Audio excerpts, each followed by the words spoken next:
The news you've all been waiting for has finally come out. Kawhi Leonard has been cleared for 5-on-5 basketball. Lawrence Frank told some beat writers everything about Kawhi's recent status and what it means. Well, let's talk about it on today's Locked On Clippers. You are Locked On Clippers, your daily Los Angeles Clippers podcast, part of the Locked On Podcast Network, your team every day.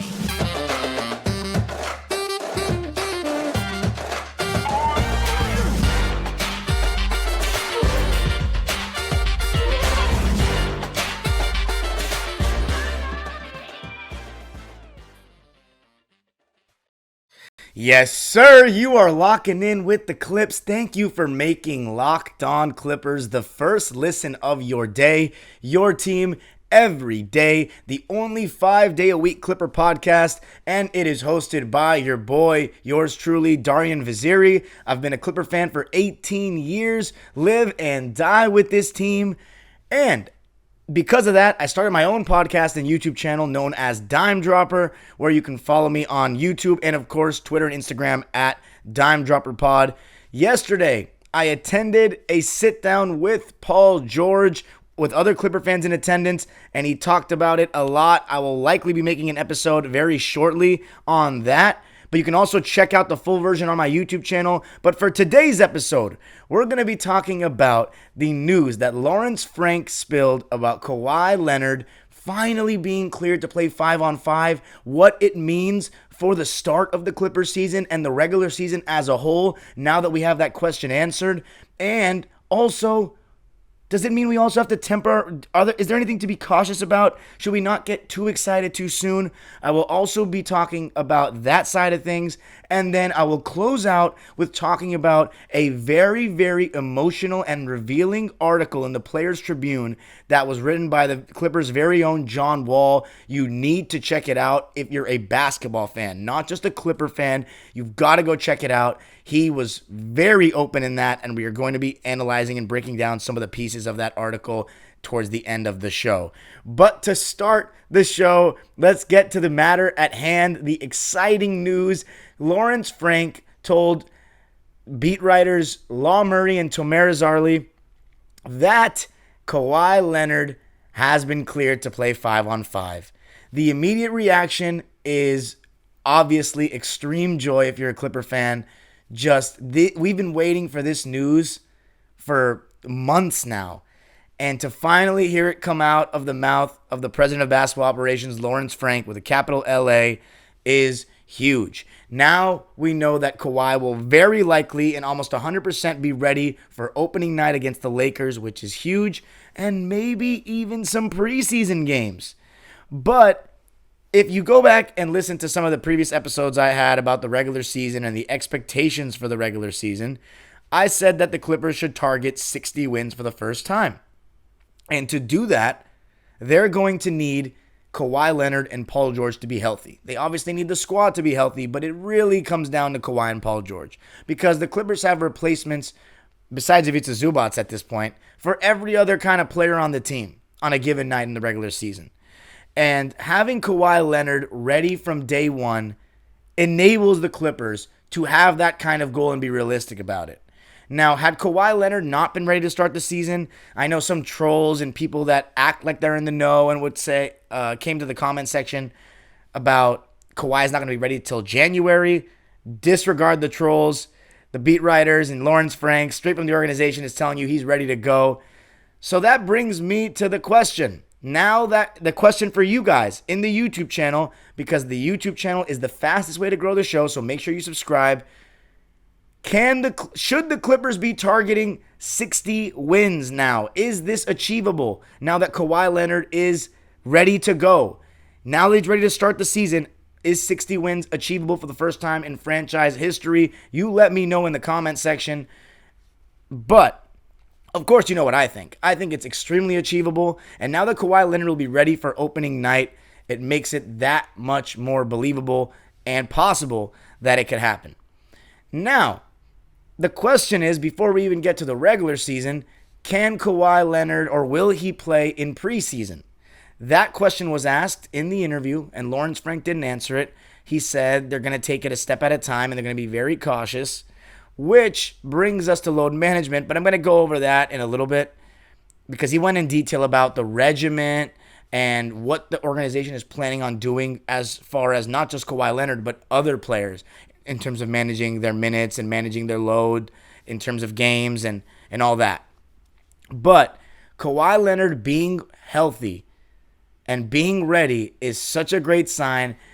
I'd said it so many times that the Clipper PR wouldn't be posting Kawhi smiling and Kawhi practicing at the facility so much if there weren't some good news coming. And the good news has come.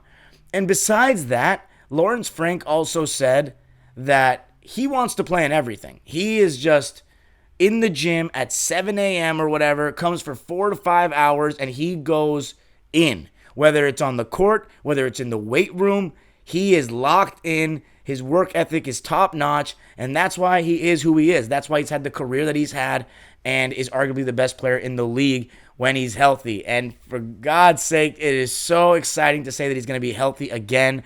I can't wait to see the training camp clips, hear what he has to say at media day. But it's exciting knowing that Kawhi Leonard's going to enter training camp healthy. This gives the team a chance to all play together. Obviously, Kawhi Leonard and Robert Covington haven't played together. Kawhi Leonard and John Wall haven't played together. But Kawhi Leonard has played with Norman Powell. So there aren't even that many players that Kawhi hasn't played with. Even though he's missed an entire year, he's played with Zoo. He's played with Batum. He's played with Reggie. He's played with Kennard, Paul George. So that's one thing that's huge. And one thing Lawrence Frank talked about in the interview that I loved, absolutely loved, continuity. He emphasized that we're big on continuity. And that's something that I said was really good for the Phoenix Suns last season in the regular season. Didn't necessarily pay off for them in the playoffs. But sometimes you gotta just stay put and realize that if it ain't broke, don't fix it. I'm very big on that motto. And the Clippers have a great team with 10 to 13 really, really good players that could get into rotations on almost any team in the league. And recognize that and realize they don't have to do too much. They lost Isaiah Hartenstein. Yes, that sucked. But they brought in John Wall. Other than that, they made sure they got everybody back. Kawhi Leonard coming back is virtually a new signing. So continuity is going to be great because as Clipper fans, you don't have to worry about, oh, I need to see the team build chemistry. They don't know each other. They got to learn how to play together. These are some things that, for example, the Lakers, they made a good amount of moves. Even though Westbrook, LeBron, and AD are still intact, Thomas Bryant, Damian Jones, Lonnie Walker, all these guys came in. You look at Minnesota, Rudy Gobert comes in. Got to learn how to play together. And the Phoenix Suns and Golden State Warriors, you can say, are two teams that are in the same boat as the Clippers where they have the same teams coming back. In the Warriors and Suns case, probably even less new things to incorporate or less new players to incorporate because Kawhi Leonard coming back is a big adjustment for sure. But because of that chemistry and that continuity, as I've just referenced, I think it's going to be great. The vibes are going to be great, and the team already likes each other. And that's something that Paul George, and I'll get to that in that episode whenever I do it, but that's something that Paul George emphasized a lot in the sit-down the other day, was the team really enjoys spending time with one another. And that's something you did not notice the first season when Kawhi and Paul George arrived in 2019-20. And I think it starts from the coaching staff, but I think it also starts with the fact that after that 2019-20 season, they started building the team around Kawhi and Paul George. Whereas when Kawhi and Paul George arrived, it was kind of like they were joining that 2019 team. And it was like, oh my God, the 2019 team, and now you're just taking away Gallinari and Shai Gilgeous-Alexander and adding 2 stars to the equation. But this is their unique team. Nico Batum, Robert Covington, Norman Powell, these guys were all brought in to support Paul George and Kawhi Leonard. So I think 60 wins should be the goal for not only the players, the team, but fans should be thinking that this is possible now that Kawhi Leonard's ready to go. Kawhi Leonard should be ready to go opening night. As far as preseason, even though Lawrence Frank didn't answer the question really and said we don't really know, I would assume he's going to play at least 1 preseason game. If I had to guess, I'd say 2. and I don't think he's going to play many minutes. I say he gets no more than 25 minutes, and that's a stretch. I think probably less than 20 minutes in those preseason games, just to be very cautious, but they want him getting some rhythm, getting some burn, getting shots up, just getting back into playing game speed at the NBA level, which he hasn't done since Game 4 against the Utah Jazz. Now, all that sounds like great news, but is there anything that we need to be cautious of? Should we relax a second and think, let's not get too excited too early? Probably, and I'll be telling you why coming up. The Los Angeles Dodgers, are you a Dodger fan? Because I'm a Dodger fan, and the odds for them to win the 2022 World Series are plus 300, the highest in the MLB. So go place your bets for the Dodgers to bring back the second title in 3 years, this one with fans. Place your bets, and to do that, you got to go to betonline.net. It's your number one source for football betting info this season and baseball info or any sport you like. Find all of the latest player developments, team matchups, news, podcasts, articles, and analysis on every game you can find. And as always, BetOnline remains your continued source for all your sports wagering information and betting needs, with live betting and up-to-the-minute scores for every sport out there, even golf, boxing, MMA, soccer, you name it, they've got it. Head to betonline.net or use your mobile device to learn more. BetOnline, where the game starts. Dodgers winning the World Series. Place your bets. All right, back and ready to talk about why you should temper your expectations just a tad, even though this news is spectacular. Kawhi Leonard hasn't played NBA basketball in over a year. And anytime a player, especially a player that important to a franchise like Kawhi Leonard is for the Clippers, comes back from an injury this serious, you know they're going to be on the side of caution. And Lawrence Frank said it in the interview that the whole organization is going to proceed with caution. And it's very interesting hearing him talk about the load management and kind of just what goes into those decisions. He talked about how there's so many people, so many team doctors and physicians, and the amount of staff and then for each NBA team these days is just crazy. Like he was talking about, we know about the doctors, the massage therapists, the muscle activation, all these kind of things, the head trainer, Jason Powell, all that stuff, coaching staff, film guys. But he was talking about there's the mental health specialists, team psychiatrists, like you name it, it seems like they've got it on these NBA teams. But as far as load management is concerned, Lawrence Frank said that each player has their own specific plan based on their body and the information that the doctors have based on evaluating their performance and their minutes and being around them and knowing their bodies. So each player has a plan, and most guys that are over 30 in their mid primes, as Lawrence Frank referred to it as mid primes, are going to be managed differently than guys like, say, your Terrence Manns or Amir Coffeys or Luke Kennards. So that means Reggie Jackson, Marcus Morris, Paul George, John Wall, and Kawhi mainly. So expect Norman Powell, Robert Covington basically to play every game that they can. If it's a Zubac's, probably the same thing. But Kawhi Leonard, Paul George, Marcus Morris, Reggie Jackson will be managed accordingly. Now, what that means, he didn't get into the specifics. He said one day it could be they feel good. The next day they can be after a game. We'll see how the body responds, that kind of thing. As far as Kawhi Leonard goes, I think if I was a betting man, I would bet that he's going to sit back-to-backs the whole season. Which game he sits, whether it's the first of a back-to-back or the second, I think that'll be up to the team, talking about which game is more important, which game they feel like they need. That'll all be their decision. But I expect him to sit back-to-backs. As far as Paul George, probably some. I don't think he'll sit all back-to-backs. But the Clippers should definitely proceed with caution with Paul George as well, no matter how healthy he says he is and looks. But Kawhi Leonard, the reason why I say temper expectations is because of this. In the beginning of the season, if you expect Kawhi Leonard to look like the Kawhi Leonard of 2021 that was averaging 25 points a game on 51% shooting, and then in the playoffs, the last time we saw him averaging 30 a game on 57% shooting, you're gonna likely be disappointed. I would be shocked if Kawhi comes out the first game against the Lakers and drops 30 like he hasn't missed a day. But he could, though. He could. You just never know. Kevin Durant, when he came back from that Achilles tear, looked like he hadn't missed a day. But especially with given Kawhi's quad tendinopathy and the degenerative knee and all that, I would not expect that. I think Kawhi is going to be on a minutes restriction in the beginning of the season. If we're being real, and I have no proof of that, none.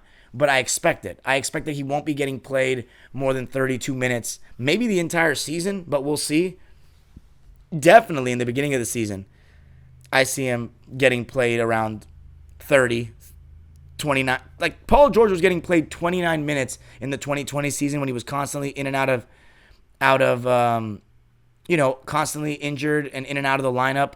And of course, he was coming back from that shoulder surgery that he had gotten on both shoulders, coming from OKC. So the Clippers were very cautious with him, and he only played 29 minutes a game.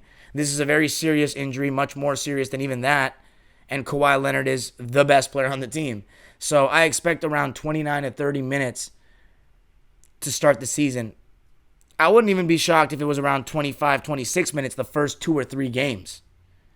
But that's why I say at the beginning, guys, don't be surprised if his shot doesn't have the same elevation as normal. Don't be surprised if he's shooting a lot of his shots short, if he doesn't look as quick or as spry as you'd expect him to look or as he looked in the past. It's going to take time. This is a serious injury. It's going to take time. His efficiency may not be that great in the beginning of the season. I talked about it when I did the episode of what Kawhi and Paul George's stat lines will look like. I said that he'll probably, I think, if I had to predict, average like 22 points a game in the beginning on like maybe 44% shooting. Like his efficiency, I don't think will be as good as it normally is. I think he won't be able to get to the basket as easily as he once did, especially in the beginning. Hopefully not, when he's hit stride, whenever that is in the season. But it is a possibility, guys, that coming off an injury like this, and he already was kind of losing that burst, that first step. He wasn't really beating guys. There's a reason why the Clippers went out and got John Wall. And that's because the one thing that they lacked was that rim pressure. Because Kawhi is not a guy that's going to constantly get to the rim and put pressure on the restricted area and on your rim protectors. He's more of an amazing mid-post threat that can score from anywhere on the floor, turnarounds over both shoulders. You can double team him and he can spin away from the double and score. He's got great counters to when you pack the paint.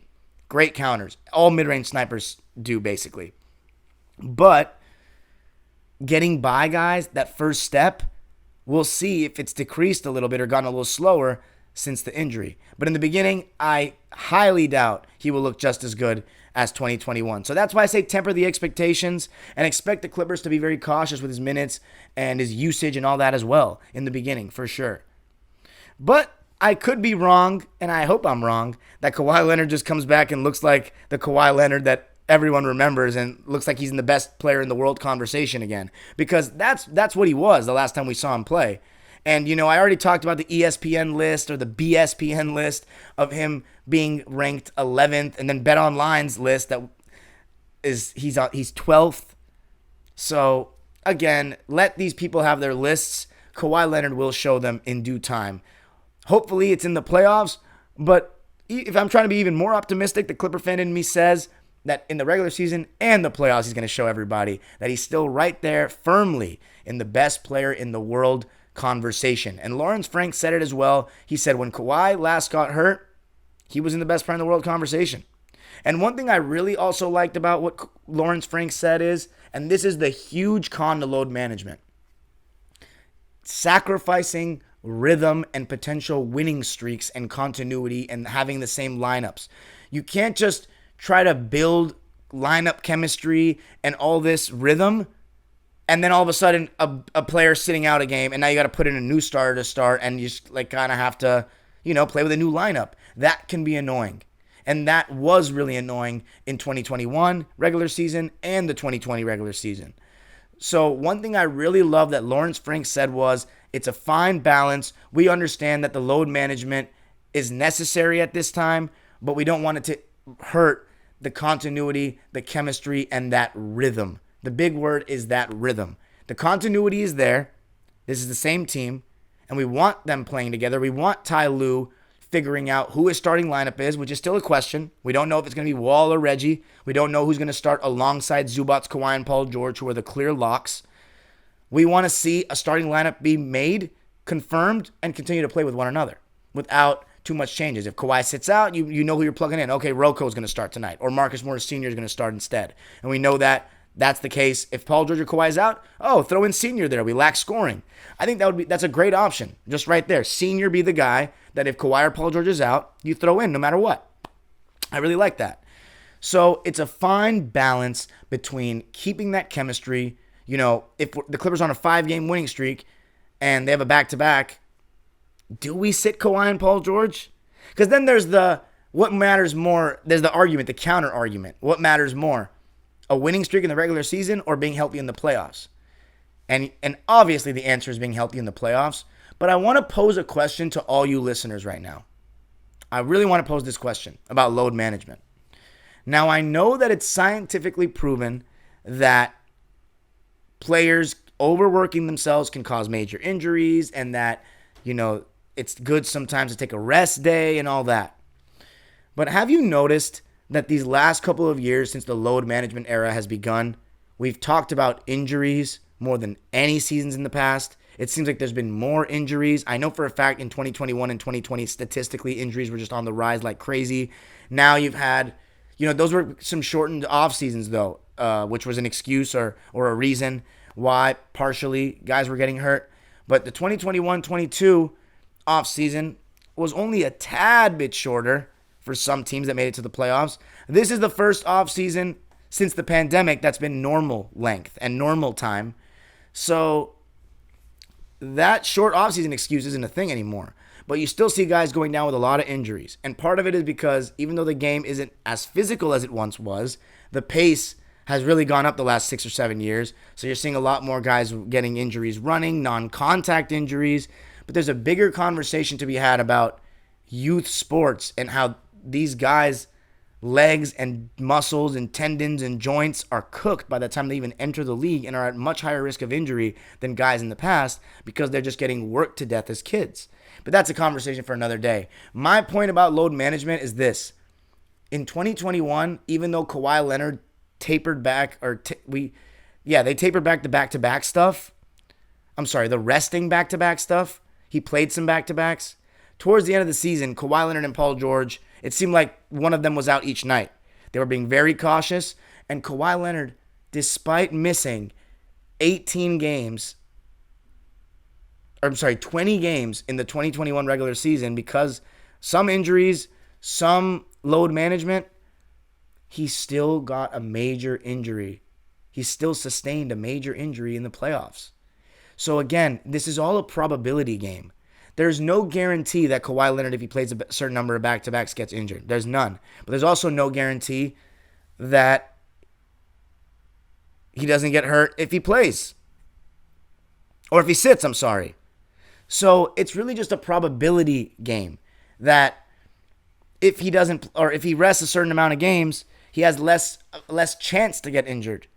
But at what cost is the chances of him getting hurt, or the however many percentages it's higher if he plays on a back-to-back per se?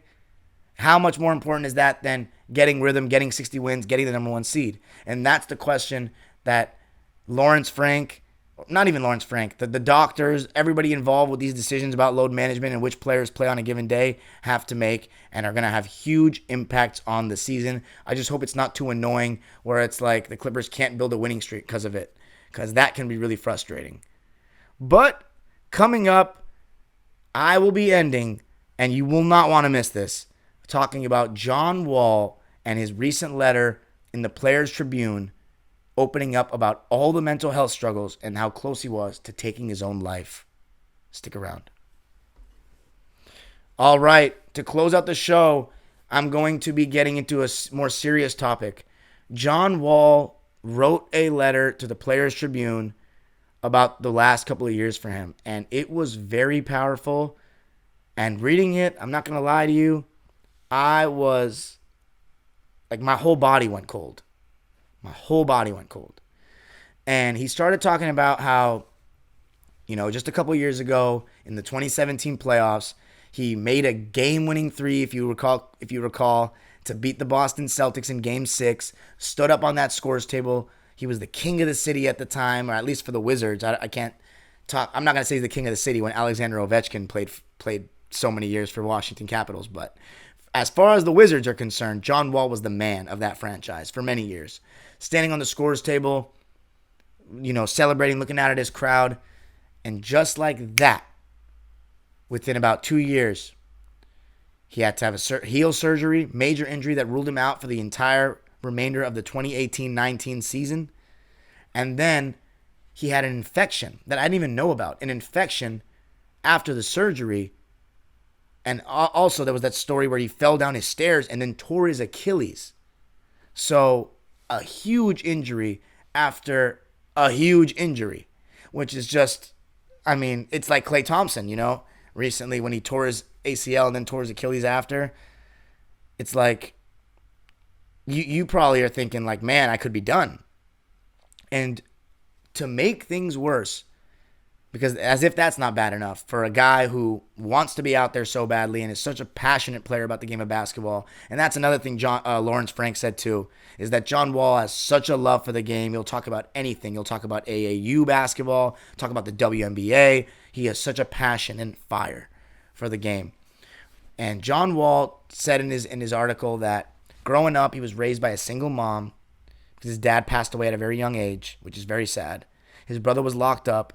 He grew up in Raleigh, North Carolina, and obviously with a single mom working multiple jobs, not the most, privileged background to say the least. He fought for everything. He was a dog. He battled, and he's been through a lot, and he made it to where he did. Kentucky, number 1 pick, overcame all the odds that were stacked against him. But then his mom was diagnosed with cancer very recently. I can't recall exactly which cancer it was. I want to say breast cancer, but I'm not 100%. She had cancer though, and hearing him talk about, or reading him talk about being there by her side and chemo and how she was his number 1 hero in life, being raised, so many of these players, you look at LeBron James, raised by a single mom. Just, there's so much you have to give thanks for that single mom, putting the family on their backs to provide for a kid that would eventually be able to make enough money to give that back. And that's what John Wall did to his mom. And he said he talked to his mom 6 to 7 times a day. So clearly, he referred to himself as a mama's boy in the article. So clearly he had such a strong connection with his mom. And the way he said that, she had a stroke and the whole left side of her body was paralyzed towards the end. And he said it was just so painful to see his mom that way. And he even said he fainted in the hospital room when he saw she was on a ventilator. And wow, that's when my body started getting cold. Thinking about this NBA player, a guy that Wizards kids in Washington, D.C., in that area, DMV area, probably wanted to be so badly. And just imagining him fainting to the floor at the sight of his mom about to pass away. And it's just a reminder constantly that these athletes are also humans, just like us. They have feelings, they have emotions. And John Wall said he was really close to committing suicide after his mom passed away, and after he held her hand as she took her last breaths and said that, she was thankful for her kids and all that. And that's tough because he was saying he couldn't play the game he loved. He doesn't have his mom anymore to call, and every time he'd want to call her, he realized there was nobody going to be on the other line, but he said he would still leave voicemails, basically talking to nobody. And that's really tough. To hear a player like John Wall, who's made so much money, people used to describe him as having the worst contract in the NBA because he got paid so much money and then got injured. For him to be on the verge of taking his own life is so powerful. And, we've heard stories recently, Robert Covington, DeMar DeRozan, Kevin Love, players talking about mental health. And again, it's just a reminder, Ben Simmons even, that these players are humans and that money does not cure everything. And I have some good friends that are, really into the bag and how the bag and money is going to solve all your problems. Newsflash, it may make a lot of your problems better, but it doesn't solve all your problems. Because if that were the case, none of these NBA players would ever be sad about anything because they have all the money in the world. John Wall has millions and millions of dollars, lives in a great house, can probably go to any club and mess around with almost any girl he can find. But that doesn't matter to him when he can't play the game he loves, when his mom just passed away, his hero. There are much more serious things than money in this world, and state of mind, I forget the exact quote, but peace of mind matters more than anything. And the way he said that he kind of returned to realizing he still has a purpose in this world and something to achieve is that his mom came to him in a dream, almost like a sign from God, he described it, and said that you got to be there for your kids. You got to be there for your kids. And John Wall has kids, and he realized he's got to be there for them. And also, he also said he was very hurt when he was traded by the Wizards. He thought he was going to be a Wizard for life. Traded by the Wizards, went to Houston, but now he looks more excited, more locked in, more enthusiastic than he's ever been. He's with Paul George, his friend. He said he's back in the Rico Hines run with enthusiasm. And he even said in the article, I said I'm back for a reason. It's not just that I'm back on the basketball court. I'm back mentally. And the mental, I always emphasize this, and you're going to hear me emphasize it throughout the season, is the most important aspect of sports. And it's what separates the greats from the GOATs and the good from the greats. And John Wall, hopefully, for Clipper fans' sake, will be great.